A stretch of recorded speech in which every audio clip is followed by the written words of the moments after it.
నమస్తే దోస్తులు, తెలంగాణ శనార్థులు. ఈరోజు ఉప్పల్ ఈనాడు వార్త. ఈనాడులో చూసినట్లయితే ఈరోజు వార్త, ఇన్నాళ్లకు వేదన తీరేలా న్యూస్ టుడే. ఆహార భద్ర కార్డు ఉండి వాటిలో తప్పుల సవరణకు ఎదురు చూసే వారికి శుభవార్త. ఎన్నో ఏళ్లుగా చిన్న సవరణలకు ప్రభుత్వం అవకాశాలు ఇవ్వలేదు. ఎట్టకేలకు ఇటీవలనే ప్రస్తుతం కార్డు కలిగిన వారు మాత్రమే మీ సేవా కేంద్రాల ద్వారా దరఖాస్తు చేసుకునే అవకాశం కల్పించింది. ఆహార భద్రత కార్డు కలిగిన లబ్ధిదారులు కార్డులో దొరికిన తప్పులతో పాటు కొత్త సభ్యుల పేర్లను కూడా చేర్చేందుకు దరఖాస్తు చేసుకోవచ్చు. పౌర సరఫరాల శాఖ ఉప్పల్ సర్కిల్ 2 పరిధిలో ఉప్పల్ మల్కాజ్గిరి అసెంబ్లీతో పాటు ఎల్బీ నగర్ అసెంబ్లీ నియోజకవర్గంలోనూ కొన్ని ప్రాంతాలున్నాయి. కార్డులో సవరణకు ఇప్పటికే చేసిన దరఖాస్తులు సుమారు 24,540 వరకు ఉంటాయి. ఇవి కాకుండా కొత్తగా కూడా దరఖాస్తు చేసుకునే వారి సంఖ్య కూడా వేలల్లోనే ఉండడం నుండి నెరవేరనున్న పేదల ఆశ. ఆహార భద్రత కార్డు గత ప్రభుత్వం పూర్తిగా నిలిపేసింది. చివరకు ఆన్లైన్లో దరఖాస్తు కూడా చేసుకునే అవకాశం లేకుండా తొలగించింది. దీంతో కొత్త కార్డులు ఊసే లేకుండా పోయింది. ఇదే కాకుండా పాత కార్డులు సవరణ చేసేందుకు కూడా అవకాశం లేకుండా చేసింది. దీంతో అర్హులంతా కూడా మీ సేవా కేంద్రాలకు ఏఎస్ఓ కార్యాలయానికి ఏళ్ల తరబడి తిరుగుతూనే ఉన్నారు. ప్రభుత్వం ఎప్పుడు అవకాశం ఇస్తుందా అంటూ ఏళ్ల తరబడి ఎదురు చూస్తూనే ఉన్నారు. అల్వాల్, మల్కాజ్గిరి, కాప్రా తదితర దూర ప్రాంతాల నుంచి ఉప్పల్లోని ఏఎస్ఓ కార్యాలయానికి చేసిన దరఖాస్తు వివరాలు తెలుసుకునేందుకు లబ్ధిదారులు వచ్చిపోవడం దూరభావంగా మారేది. మీ సేవా కేంద్రాల దరఖాస్తు స్వీకరణ మొదలవ్వడంతో లబ్ధిదారుల్లో కొత్త ఆశలు చిగురుస్తున్నాయి. త్వరలోనే కొత్త రేషన్ కార్డులు కూడా వస్తాయనే సంతోషం వ్యక్తం అవుతుంది. ఇక్కడ చూడండి ఫైల్లో, ఉప్పల్ సర్కిల్ 2 ఏఎస్ఓ పరిధిలో కార్డుల వివరాలు. ఆహార భద్రత కార్డులు 1,77,800. అంత్యోదయ కార్డులు సంఖ్య 3,200. మొత్తం కార్డులు 1,81,000. రేషన్ షాపుల సంఖ్య 240. సవరణకు పెండింగ్లో ఉన్న దరఖాస్తులు 24,540. అయితే ఇది మనం గమనించాల్సిన విషయం ఏంటంటే, ప్రజలారా, ఇప్పుడు మీరు ఎవరికైతే రేషన్ కార్డు లేదో వెంటనే వెళ్ళి మీరు ఇక్కడ మన మీ సేవలో దరఖాస్తు చేసుకోవచ్చు అని చెప్పేసి ఇక్కడ ఆహార భద్రత కార్డు సువర్ణ అవకాశం ఇచ్చింది. మీ సేవా కేంద్రాల్లో దరఖాస్తులు కూడా పెట్టుకోవచ్చంట. 4 ఏళ్ల తర్వాత మొదలైన సేవలు అంటే గత ప్రభుత్వం 4 సంవత్సరాల క్రితం ఆన్లైన్లో కూడా దరఖాస్తు పెట్టని దౌర్భాగ్య పరిస్థితి గత ప్రభుత్వం. అయితే ఇప్పుడు ఈ ప్రభుత్వం ఆహార భద్రతకు కంపల్సరీ ఎవరైతే కార్డు లేని వారో కార్డు వెంటనే అక్కడ మనం ఆన్లైన్లో దరఖాస్తు పెట్టుకోవచ్చు. అదేవిధంగా ఇప్పుడు అంటే గత ప్రభుత్వం కాకుండా ఈ ప్రభుత్వంలో ఎవరైతే పెళ్ళైన వాళ్ళు మళ్ళీ పెళ్ళైన తర్వాత 4 సంవత్సరాల తర్వాత పిల్లలు పుడతారు కదా, అప్పుడు వాళ్ళని యాడ్ చేసుకోవచ్చు అని క్లియర్గా ఇక్కడ స్పష్టం చేశారు ఏఎస్ఓ కార్యాలయం అనమాట. అదేవిధంగా కార్డు లేని వారు, నిరుపేదలు ఎవరన్నా కూడా కార్డులో చేసే మార్పులు ఇవే అంట. ప్రభుత్వాలు 4 ఏళ్ల తర్వాత ఇటీవల మీ సేవలకు ఆహార భద్రత కార్డులు చేర్పులు, సవరణ, మార్పులకు అవకాశం కల్పించింది. అదేవిధంగా మార్గదర్శకాలు వస్తే పనులు వేగవంతం చేస్తాం. Vangala Balaraj, ASO, Uppal circle. ప్రభుత్వం నుంచి ప్రస్తుతం మీ సేవా కేంద్రాల వారికి మాత్రమే ఆదేశాలు వచ్చాయి. వారు దరఖాస్తులను స్వీకరించేందుకు కూడా అవకాశం కల్పించారు. మరోవైపు దీనికి సంబంధించిన ఆన్లైన్ వెబ్సైట్ కూడా అందుబాటులోకి వచ్చింది. కానీ ఇంకా తమకు స్పష్టమైన ఆదేశాలు రాలేదు. వీటికి సంబంధించిన మార్గదర్శకాలు రావడమే పనులను వేగవంతం చేసే సకాలంలో సవరణ, చేర్పులు, మార్పులు తదితరులు పనులు పూర్తి చేస్తాం అని ఇక్కడ క్లియర్గా తెలియచేయడం పరిచారు. గుంతల మార్గం పయనం గగనం. కాప్రా న్యూస్ టుడే చూసినట్లయితే కుషాయిగూడ విఎన్ రెడ్డి మార్గంలోని రోడ్డు పూర్తిగా ఛిద్రం అయ్యింది. రెండున్నరేళ్ల క్రితం ఈ మార్గంలో భూగర్భ డ్రైనేజీ పైపులు వేశారు. మ్యాన్హోల్ ఎత్తుగా రోడ్డు కిందికి అయ్యింది. మార్గమంతా గుంతలు పడి రాకపోకలకు ఇబ్బందిగా మారింది. ఇక్కడ చూడండి మన కాప్రాలో ఇక్కడ మ్యాన్హోల్ మొత్తం కిందికి అయిపోయి మొత్తము ఇక్కడ రావడానికి పోవడానికి వీలు లేకుండా మొత్తం వర్షపు నీరు మొత్తం నిలిచి ఎంత ఘోరంగా పరిస్థితి ఇక్కడ ఎదురవుతుందో చూడండి. అదేవిధంగా ఇంకో వార్త 3,70,00,000 కోట్లతో అభివృద్ధి పనులు. నాగారం పుర పరిధిలోని 20 వార్డులు అభివృద్ధి పనులను శనివారం చైర్మన్ కాకుంట్ల చంద్రారెడ్డి అధ్యక్షతన సమావేశంలో తీర్మానం చేశారు. ఇందులో 3.70 కోట్ల సీసీ రోడ్లు, భూగర్భం, మురుగు కలువ తదితర అభివృద్ధి పనులను సభ్యులు నిర్ణయం తీసుకున్నారు. ఈ సమావేశంలో vice chairman Bandaru Mallesh Yadav, commissioner Rajendra Kumar పాల్గొన్నారు. మాట్లాడుతున్న చైర్మన్ చంద్రారెడ్డి మాట్లాడుతున్న ఫైల్ ఫోటోలు చూడండి. ఇంకోటి, క్రమశిక్షణతోనే బంగారు భవిష్యత్తు. విద్యార్థుల క్రమశిక్షణ పట్టుదల అలవర్చుకోవడం ద్వారానే బంగారు భవిష్యత్తు సాధ్యమవుతుందని ఇక్కడ army lieutenant colonel Vikas Varma తెలిపారు. శనివారం దక్కన్ స్ట్రింగ్స్ గ్లోబల్లో విద్యార్థి నాయకత్వ ప్రమాణ స్వీకారోత్సవంలో ఆయన పాల్గొన్నారు. తరగతి గది నాయకులుగా ఎంపికైన విద్యార్థులు అభినందించిన బ్యాడ్జీలతో సత్కరించారు. ఈ కార్యక్రమంలో పాఠశాల చైర్మన్ కె నవనీత్ రావు, ఎండి నవీన్ కుమార్, ప్రిన్సిపల్ మీనన్ కిషోర్ కుమార్ రెడ్డి తదితరులు పాల్గొన్నారు. వర్ష ప్రభావిత ప్రాంతాల్లో పర్యటన. ఎడతెరిపి లేకుండా శుక్రవారం అర్ధరాత్రి నుంచి కురుస్తున్న వర్ష ప్రభావిత ప్రాంతాలను శనివారం బోడుప్పల్ నగర మేయర్ తోటకూర అజయ్ యాదవ్, డిప్యూటీ మేయర్ కొత్త స్రవంతి, కార్పొరేటర్ చీరాల నరసింహతో కలిసి క్షేత్రస్థాయిలో పరిశీలించారు. నీరు నిలిచే ప్రాంతాల్లో సహాయ చర్యలు చేపట్టారు. సిబ్బంది అప్రమత్తంగా ఉండి సహాయ చర్యలు చేపట్టాలన్నారు. ఇక్కడ లోతట్టు ప్రాంతాల్లో పరిశీలిస్తున్న నగర మేయర్ అజయ్ యాదవ్ చిత్రంలో చూడండి. అదేవిధంగా ఇక్కడ మురుగు సమస్యలకు పరిష్కారం. ఫిర్జాదిగూడ కాలనీలో పొంగి పొర్లుతున్న మురుగు సమస్యలకు ఫిర్జాదిగూడ నగర మేయర్ జక్క వెంకటరెడ్డి దగ్గర ఉండి పరిష్కరించారు. చెంగిచెర్ల పరిసర ప్రాంతాల నుంచి దిగువ వస్తున్న మురుగు ఫిర్జాదిగూడ నగరపాలక సంస్థ 1వ డివిజన్ పరిధిలో అయోధ్య కాలనీలో సుమో రెసిడెన్షియల్ ప్రాంతాలకు వస్తుంది. క్షేత్రస్థాయిలో పరిశీలనకు వెళ్ళిన మేయర్ సిబ్బందితో వచ్చి అక్కడికక్కడే సమస్యలు పరిష్కరించారు. చూడండి, ఎంత వర్షంలో కూడా వాళ్ళు వచ్చి ఇక్కడ మ్యాన్హోల్ను ఓపెన్ చేసి ఆ నీరంతా అలా పోయేటట్టు చూస్తున్నారు. సిబ్బందితో పనులు చేస్తున్న మేయర్ వెంకటరెడ్డి చూడండి. అదేవిధంగా ఇంకో వార్త, అవగాహనతోనే సైబర్ మోసాలకు దూరం. దేశంలో ఇంటర్నెట్ వాడకం పెరగడంతో సైబర్ నేరగాలపై అవగాహన పెంచుకోవాలని సిఐ సైదులు అన్నారు. శనివారం ఘట్కేసర్ పోలీస్ స్టేషన్ పరిధిలో ప్రైవేట్ పాఠశాలలో విద్యార్థులకు సైబర్ క్రైమ్పై అవగాహన కార్యక్రమంలో ఆయన పాల్గొన్నారు. ఈ సందర్భంగా మాట్లాడుతూ సామాజిక మాధ్యమాల్లో వ్యక్తిగత విషయాలను పంచుకోవద్దని తెలిపారు. పిల్లలకు చిన్న వయసులో నుంచే సైబర్ నేరాలపై అవగాహన కల్పిస్తే మోసాలు పూర్తిగా అరికట్టొచ్చని అన్నారు. ఈ కార్యక్రమంలో సిఐ ప్రవీణ్, ఎస్ఐ ప్రభాకర్ తదితరులు పాల్గొన్నారు.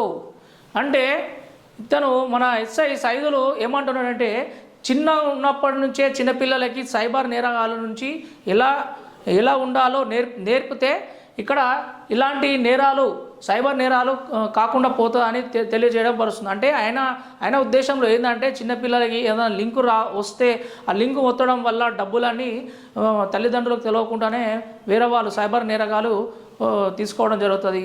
అదేవిధంగా ఇక్కడ క్లియర్గా సూచన ఇవ్వడం జరిగినది. అవగాహనతోనే సైబర్ మోసాలు, మనం చిన్నపిల్లలకు ఇచ్చినట్లయితే ఎలాంటి మోసాలు కావు అని క్లియర్గా ఇక్కడ స్పష్టంగా తెలియపరుస్తున్నారు. అదుపు తప్పిన పాఠశాల బస్సు. విద్యార్థులను తీసుకెళ్తున్న పాఠశాల ట్రాక్టర్ను తప్పించే క్రమంలో అదుపు తప్పి చెట్లలోకి వెళ్ళింది. శనివారం ఉదయం జవహర్ డంపింగ్ యార్డ్ ప్రధాన రోడ్డులో జరిగింది.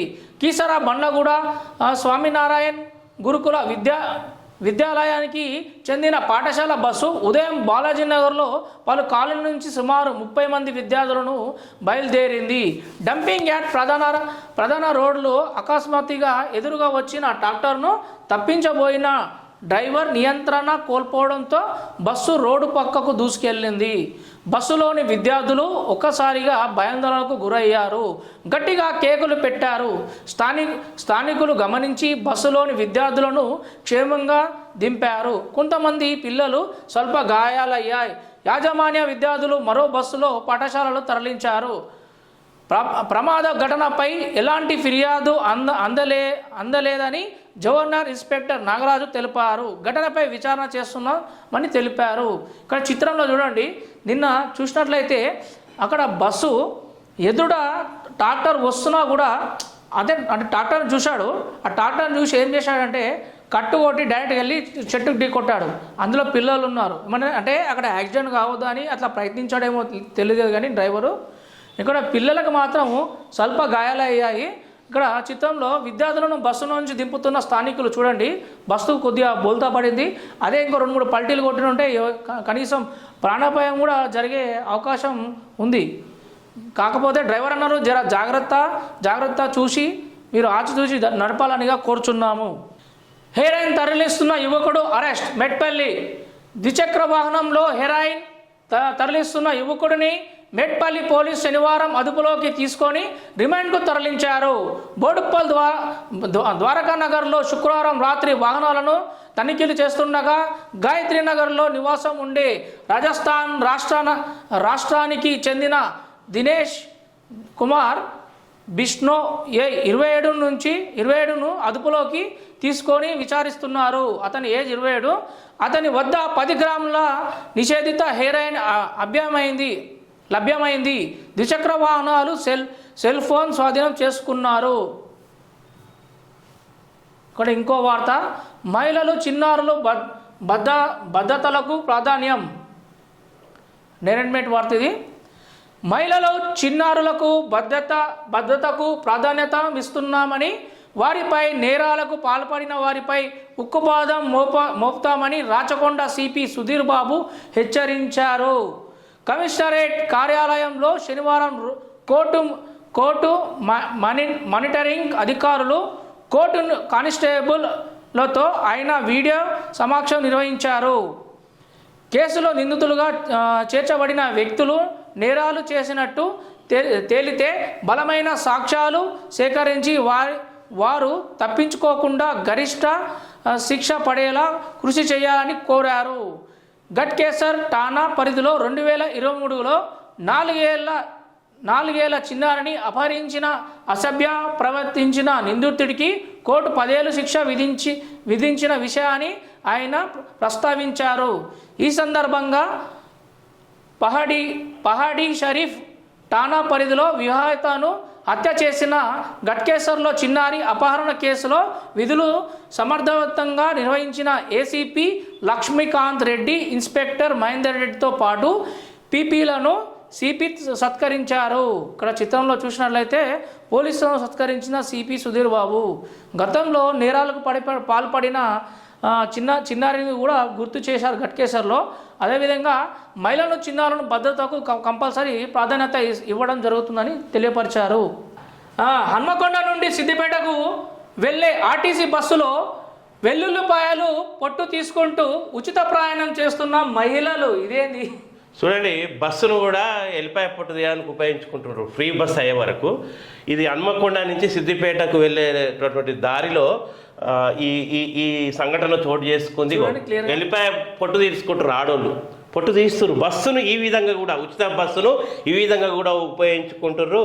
ఈ సిగ్నల్ చెప్తుంది ఏ రకంగా ఉపయోగించుకుంటున్నారు అనేది. వాస్తవంగా ఇలా బస్సు అనేది వృద్ధ మహిళలకు, విద్యార్థులకు, విద్యార్థినిలకు, తర్వాత ఏదైతే ఆడపిల్లలకు ఎవరైతే చదువుకుంటారో వాళ్ళకు, తర్వాత వృద్ధ మహిళలకు, ఈ సిటీలో దగ్గర పట్ల ఉన్న ఒక ప్రైవేట్ కార్మికులకు, ప్రభుత్వ ఉద్యోగస్తులు అంటే వాళ్ళకి అన్ని తీర్లా డిఏలు ఇస్తారు, డిస్టెన్స్ అలవెన్స్ ఇస్తారు. కానీ ఉచిత బస్సు అనేది ఎవరికి ఇవ్వాలి అనేది కీలకమైనటువంటి విషయము. ఇక బస్సును ఇట్లా టైంపాస్ కూడా వాడుకొని కొంత అపహాసం చేసేటటువంటి పరిస్థితి ఉంది. వాస్తవంగా కర్ణాటకలో ఒకవైపు ఇలా ఆర్థికంగా ఆర్టీసీ డిపార్ట్మెంట్, కర్ణాటక రాష్ట్ర రవాణా రోడ్ సంస్థ ఇవాళ మొత్తం అప్పుల పాలయ్యిందట. దాని గురించి ఇక్కడ తర్జన భర్జన పడుతున్నటువంటి పరిస్థితి. ఇలా వాస్తవంగా ఒక ప్రజా డిమాండ్గా ఇది ఉన్నదా లేదా మనకు తెలియదు, కానీ వాళ్ళు హామీలు గుప్పించి ఎన్నికల ముందు ఈ హామీ ఇచ్చారు. కానీ ఆ హామీలు అనేది ఇలా ఈ రకంగా అంటే బస్సులో కూడా వెళ్ళిపోయి పొట్టు తీసే కాడికి వచ్చేసింది ఉచిత బస్సు ప్రయాణం. ఇంట్లో టైంపాస్ కాకపోతే ఆ టైంపాస్ ఇంట్లో లొల్లిలు ఎందుకు, పంచాయతీలు ఎందుకు అని చెప్పేసి బస్సులో కూర్చొని, ఫ్రీ బస్సే కదా అని బస్సులో కూర్చొని వెళ్ళిపోయారు పోల్చుకుంటూ పోతున్న వైనం అంటే మనము వ్యతిరేకిస్తలేము. విషయం ఏంటంటే ఇట్లా అవుతుంది, ఎందుకంటే ఆర్టీసీ మీద భారం పడుతుంది, బస్సులు పెంచట్లేదు, ఎక్కడికి పోయినా గంటల తరబడి నిరీక్షణ. సిద్దిపేట టు జేబీఎస్లో ఎన్నో బస్సులు ఉంటాయి వాస్తవంగా. అక్కడ కూడా ఏంటంటే మనం చూసినట్లయితే ఎందరో మహిళలు, చాలా పురుషులు బస్సుల కోసం వేచి చూసేటటువంటి పరిస్థితి. బస్సులన్నీ కూడా కిక్కిరిసిపోతున్నాయి.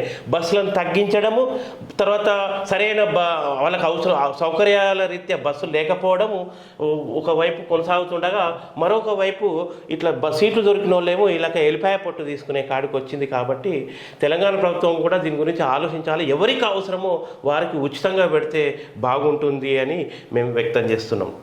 అకాల వర్షాలకు అప్రమత్తంగా ఉండాలి. ఇక్కడ నవతరంగ వార్త చూసినట్లయితే అకాల వర్షాలకు అప్రమత్తంగా ఉండాలి.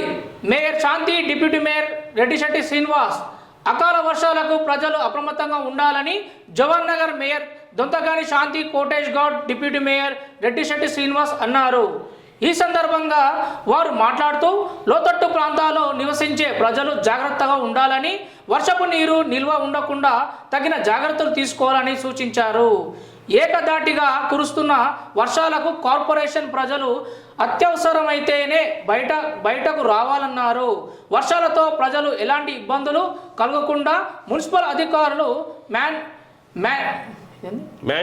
మ్యాన్హోల్స్ బృందాలను అప్రమత్తంగా చేశారని, టోల్ ఫ్రీ నంబర్లకు ఫోన్ చేయాలని ప్రజలకు విజ్ఞప్తి చేశారు.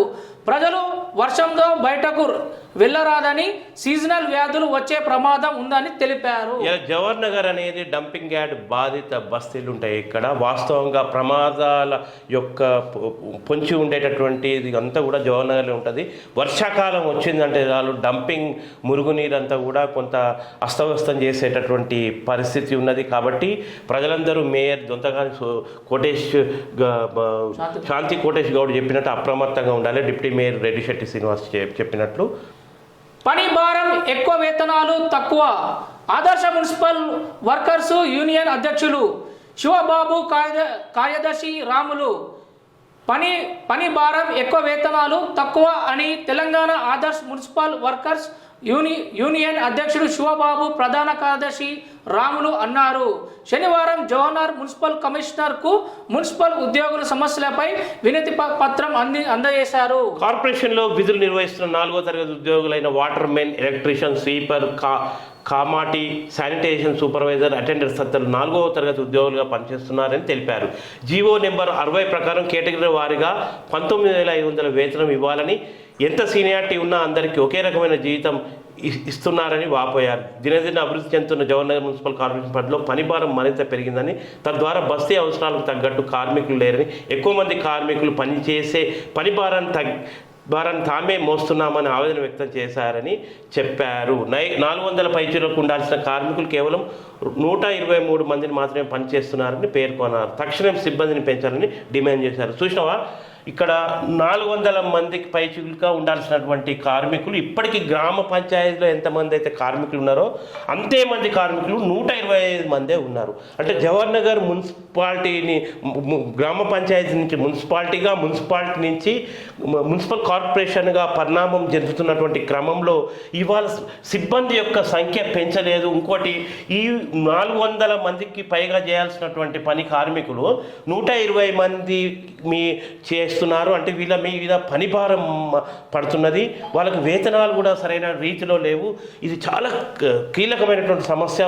ఎందుకంటే వాళ్ళు మొత్తం అట్టడుగు శ్రామికులు. వాళ్ళు అట్టడుగు శ్రామికులకు ఇవాళ జీతాలు పెంచడంతో పాటు పని భారాన్ని తగ్గించే విధంగా 400 మందికి పైగా పూర్తి స్థాయిని సిబ్బందిని ఇక్కడ పెడితేనే ఇక్కడ సమస్యలు పరిష్కారం అయితే. ఎందుకంటే స్కూళ్ళల్లో కూడా స్లావెంజర్ బాధ్యతలు కూడా లాట్రిన్లు, మరుగుదొడ్లు గడిగేయడం కూడా మున్సిపల్ కార్మికులపైనే పని భారాన్ని పెంచడం ద్వారా అత్యధిక సమస్యలు ఎదుర్కొంటున్నటువంటి సమస్య. ఇవాళ కుక్కల బెడద, తర్వాత కుక్కల బెడదకు దేంతో వస్తుంది, చికెన్ లాంటి వేస్టేజ్ చేయడం ద్వారా కుక్కలు కూడా ఎక్కువైపోతున్నాయి. సరైన సిబ్బంది ఉన్నప్పుడు పాపం వాళ్ళని ఏమంటాం, కార్మికులు వాళ్ళు సరైన సిబ్బంది లేక వాళ్ళు పూర్తి స్థాయిలో పని చేయలేరు. అది ప్రభుత్వ అధికారుల వైఫల్యం, పాలక వర్గం యొక్క వైఫల్యం. కాబట్టి ప్రభుత్వం యొక్క వైఫల్యం టోటల్గా చెప్పాలంటే. తక్షణం ఈ 400 మంది జవహర్ నగర్లో ఇంత జనాభా ఉన్నప్పుడు వారికి 400 మంది కార్మికులు అవసరం ఉంటుంది, మున్సిపల్ కార్మికులు. కాబట్టి ఆ 400 మంది మున్సిపల్ కార్మికులను డివిజన్ల వారిగా పని విభజన చేస్తూ కేటాయిస్తే బాగుంటుంది. దానికోసం ఇవాళ శివబాబు అని చెప్పేసి ఆదర మున్సిపల్ యూనియన్ అధ్యక్షులు ఈ డిమాండ్ చేయడం అనేది సరైనదే. తక్షణం ఈ విషయాన్ని పరిణామం తీసుకోవాల్సినటువంటి అవసరము మున్సిపల్ అధికారులకు, రాష్ట్ర ప్రభుత్వానికి ఉన్నది. మేడ్చల్ జిల్లా అడిషనల్ కలెక్టర్గా రాధికా గుప్తా. మేడ్చల్ మల్కాజ్గిరి జిల్లా అడిషనల్ కలెక్టర్గా రాధికా గుప్తా నియమితులయ్యారు. ఈ మేరకు ప్రభుత్వ ఉత్తర్వులు జారీ చేసింది. ఇలా మనకు నూతన అడిషనల్ కలెక్టర్గా రాధికా గుప్తా వచ్చారు అనే విషయాన్ని పత్రికా వల్ల తెలుస్తుంది. ఇక్కడ తెలంగాణ శాఖలో మన జవహర్ వార్త చూసినట్లయితే, వర్షంలో కరెంటు స్తంభాలను ఎవరు ముట్టుకోవద్దు, కత్తెర్ల కిరణ్ కుమార్ యాదవ్. ఇక్కడ కత్తెర్ల కిరణ్ కుమార్ యాదవ్ ఒక మంచి వార్త వచ్చింది. ఇక్కడ మేడ్చల్ జిల్లా జవహర్ నగర్ ఎడతెరపి కురుస్తున్న వర్షాల కారణంగా ఎవరు కూడా కరెంటు స్తంభాలను ముట్టుకోవద్దని జవహర్ నగర్ మున్సిపల్ కార్పొరేషన్ పరిధిలో 28వ డివిజన్ శ్రీ లక్ష్మీ నరసింహస్వామి కాలనీ వాసుడు కత్తెర్ల కిరణ్ కుమార్ యాదవ్ తెలిపారు. ఈ సందర్భంగా జవహర్ నగర్ కత్తెర్ల కిరణ్ కుమార్ యాదవ్ మాట్లాడుతూ, జవహర్ నగర్ మున్సిపల్ పరిధిలో ప్రజలంతా అప్రమత్తంగా ఉండాలన్నారు. ఎడతెరిపి కురుస్తున్న వర్షాల కారణంగా భూమి పూర్తిగా తేమగా, మరి కరెంటు స్తంభాల దగ్గర కరెంటు అర్థింగ్, కరెంటు షార్ట్ వచ్చే అవకాశాలు ఎక్కువగా ఉంటాయని, కరెంటు స్తంభాల దగ్గరికి ఎవరు కూడా వెళ్ళకూడదని కిరణ్ కుమార్ యాదవ్ అన్నారు. ముఖ్యంగా 28వ డివిజన్లో చిన్నపిల్లలు తల్లిదండ్రులు పిల్లలను కిరాణా షాపులకు, స్కూళ్లకు పంపేటప్పుడు కరెంటు స్తంభాలు జోలికి వెళ్ళకూడదని, ముట్టుకోకూడదని వారికి చెప్పి అవగాహన కూడా కల్పించారు. ఇక్కడ క్లియర్గా తెలుస్తుందనమాట. దయచేసి చిన్నపిల్లలు మరియు పెద్దలు కూడా చిన్నపిల్లలని బయటికి పంపించి అలా ఇక్కడ కరెంటు స్తంభాలు కానీ వైర్లు కానీ ఇక్కడ వర్షానికి కింద పడి ఊగుతున్న సమయంలో అలాంటి పచ్చిగా ఉన్న స్తంభాలను పట్టుకున్నా కూడా కరెంటు షాక్ కొట్టడం. ఇంతకుముందుకు గతంలో మన వికలాంగుల కాలనీ కాదు, మన అరుంధతి నగర్ కాలనీలో ఒక చిన్న బాలుడు కరెంటు స్తంభాన్ని ముట్టుకొని చనిపోవడం మనకు తెలుస్తుంది. అదేవిధంగా చిన్నపిల్లలు అప్రమత్తంగా ఉండాలని ఇక్కడ ఒక చిన్న సూచన ఇవ్వడం జరిగింది. జాగ్రత్తగా ఉండండి ప్రజలారా, జాగ్రత్తగా ఉండండి.